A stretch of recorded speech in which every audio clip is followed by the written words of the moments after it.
వివేకా కేసుపై నేడు హైకోర్టులో విచారణ జరగబోతోంది. ఎంపీ అవినాష్ రెడ్డి ముందు బెయిల్ రద్దు కోరుతూ కూడా దస్తగిరి దాఖలు చేసిన పిటిషన్పై విచారణ జరగబోతోంది. సిబిఐతో పాటు అవినాష్ రెడ్డి, సునీతకైతే కోర్టు నోటీసులు జారీ చేసింది. ఇదే అంశానికి సంబంధించిన మరింత సమాచారాన్ని మా ప్రతినిధి క్రైమ్ బ్యూరో చీఫ్ కృష్ణ అందిస్తారు. కృష్ణ, చెప్పండి, వివేకా కేసుపై నేడు హైకోర్టులో విచారణ జరగబోతున్నట్లుగా తెలుస్తోంది. ఎన్ని గంటలకు ఈ పిటిషన్కు సంబంధించిన విచారణ జరగబోతోందని అనుకోవచ్చు అంటారు కృష్ణ? మాధురి, వివేకా కేసు వ్యవహారానికి సంబంధించి నేడు హైకోర్టులో విచారణ జరగనుంది. ఈ ఎంపీ అవినాష్ రెడ్డి ఏదైతే గతంలో ఇటు సిబిఐ అధికారులు కేసులు నమోదు చేసి అటు భాస్కర్ రెడ్డితో పాటు అనేక మందిని అరెస్ట్ చేసి కేసులో జైలుకు పంపిన సంగతి తెలిసిందే. దాంట్లో ఎంపీ అవినాష్ రెడ్డిని కూడా అనేక మంది సిబిఐ అధికారులు పోటీలోని ప్రధాన కార్యాలయాన్ని పిలిపించి ఆయన విచారణ చేపట్టి ఆయన స్టేట్మెంట్ రికార్డ్ చేశారు.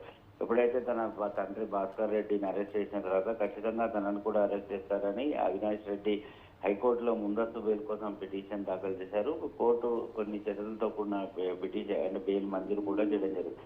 ఆ తర్వాత ఈ కింద ఏదైతే సిబిఐ కింద కోర్టులో ఈ ఏదైతే వాదనలు జరుగుతున్నాయో ఆ వాదన వ్యవహారానికి సంబంధించి ప్రతిసారి వాయిదాలలో కూడా అవినాష్ రెడ్డితో పాటు ఈ వివేకానంద రెడ్డి హత్య కేసులో ఉన్న నిందితులందరూ కూడా ఒక్కొక్కరుగా హాజరు కావడం కూడా జరిగింది. అయితే అప్రూవల్ గా మొన్న ఈ దస్తగిరి హైకోర్టులో ఒక పిటిషన్ దాఖలు చేశారు. అవినాష్ రెడ్డికి ఇచ్చిన ముందస్తు బెయిల్ రద్దు చేయాలని. ఆయన బయట ఉండడం వల్ల ఈ కేసు వ్యవహారానికి సంబంధించి సాక్షులు తనని కూడా ఆయన బెదిరింపులకు పాల్పడుతున్నాడు అంటూ ఆయన నోటీసులు ఆరోపణలు చేయడం కూడా జరిగింది. ముందస్తు బెయిల్ కనుక ఆయనకు రద్దు చేస్తే ఖచ్చితంగా సిబిఐ అధికారుల కస్టడీలో ఉంటే దీంట్లో అనేక విషయాలు బయటపడే అవకాశం ఉంటుంది. అంతేకాకుండా సాక్షులు ఇప్పుడు కోర్టుకు రావాలన్నా సిబిఐ కార్యాలయానికి వచ్చి సాక్ష్యం ఇవ్వాలన్నా కూడా బెదిరిపోయి పారిపోతున్న పరిస్థితులు ఉన్నాయని చెప్పి కూడా ఆయన కోరుకున్నారు. దీనిపైన పిటిషన్ ని స్వీకరించిన కోర్టు అవినాష్ రెడ్డితో పాటు ఈ కేసు వ్యవహారానికి సంబంధించి ముందు నుంచి ఫైట్ చేస్తున్న సునీతారెడ్డికి కూడా కోర్టు నోటీసులు ఇచ్చింది. దీనిపైన వెంటనే కౌంటర్ దాఖలు చేయాలని కూడా వివరణ కోరగా ఈ రోజు దానిపైన హైకోర్టులో వాదనలు జరగనున్నాయి. అలాగే అవినాష్ రెడ్డి, సునీతారెడ్డి వీరిద్దరు కూడా దస్తగిరి చేసిన పిటిషన్ పైన కౌంటర్ దాఖలు చేసే అవకాశాలు ఉంటాయి. మాధురి, అండ్ అయితే ఇవాళ విచారణకు సంబంధించి ఎవరెవరు కోర్టుకు హాజరయ్యే అవకాశం ఉంది అని అనుకోవచ్చు అంటారు కృష్ణ?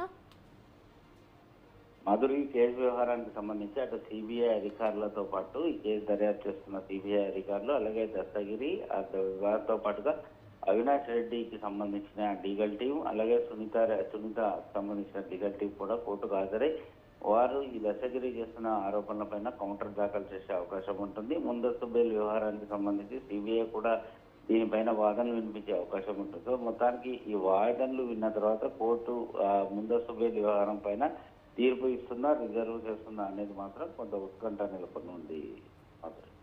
అండ్ ఎన్నికల్లో రాబోతున్న నేపథ్యంలో ఈ కేసు కావచ్చు, ఈ విచారణ ఎటువంటి మలుపులకు తిరిగే అవకాశం ఉందని అనుకోవచ్చు అంటారు కృష్ణ? మాధురి, ఒక పక్కన ఎన్నికలు జరుగుతున్న క్రమంలో దస్తగిరి చేసిన పిటిషన్ కొంత వివాదాస్పదంగా అంటే ఆలోచించవలసిన విషయంగా మారింది. ఎందుకంటే తనని బయట ఉన్న అవినాష్ రెడ్డి తన పలుకుబడి అధికారాన్ని అడ్డం పెట్టుకుని తనను బెదిరింపులకు గురి చేస్తున్నాడు. తనతో పాటు చాలా మంది వ్యక్తులను కూడా అంటే సాక్షులను కూడా బెదిరింపులకు గురి చేస్తున్నాడు. తనకు ప్రాణహాని ఉందంటూ కూడా ఆయన పిటిషన్ లో పేర్కొనడం కూడా జరిగింది.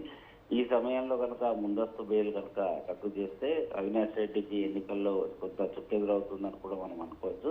ముందు నుంచి అటు సునీతారెడ్డి కూడా తన తండ్రి వివేకానంద రెడ్డి హత్య కేసు వ్యవహారానికి సంబంధించి ఆరోపణలు చేయడం, హైకోర్టుతో పాటు సుప్రీంకోర్టులో కూడా ఆమె న్యాయం కోసం పోరాటం చేస్తున్నారు. సో ఈ క్రమంలో అప్రూవల్ గా మన దస్తగిరి చేసిన ఈ పిటిషన్ వ్యవహారానికి సంబంధించి ఈ రోజు జరుగుతున్న వాదనల వ్యవహారం సంబంధించి కూడా కొంత ఉత్కంఠ నెలకొంది. అటు దస్తగిరితో పాటు సిబిఐ అధికారులు కూడా కోర్టుకు వచ్చే అవకాశం ఉంటుంది. అవినాష్ రెడ్డి, సునీతారెడ్డికి సంబంధించి కూడా లీగల్ టీం ఈ దస్తగిరి చేస్తున్న ఆరోపణలు ఎంతవరకు వాస్తవాలు ఉన్నాయి, అసలు అవినాష్ రెడ్డికి దస్తగిరి నిజంగా బెదిరించారా, వీటన్నిటి వ్యవహారాలకు సంబంధించి కూడా కౌంటర్ దాఖలు చేసిన తర్వాత వారి లీగల్ టీంలు కూడా దీనిపైన ఆర్గ్యుమెంట్ చేసే అవకాశాలు ఉంటాయి.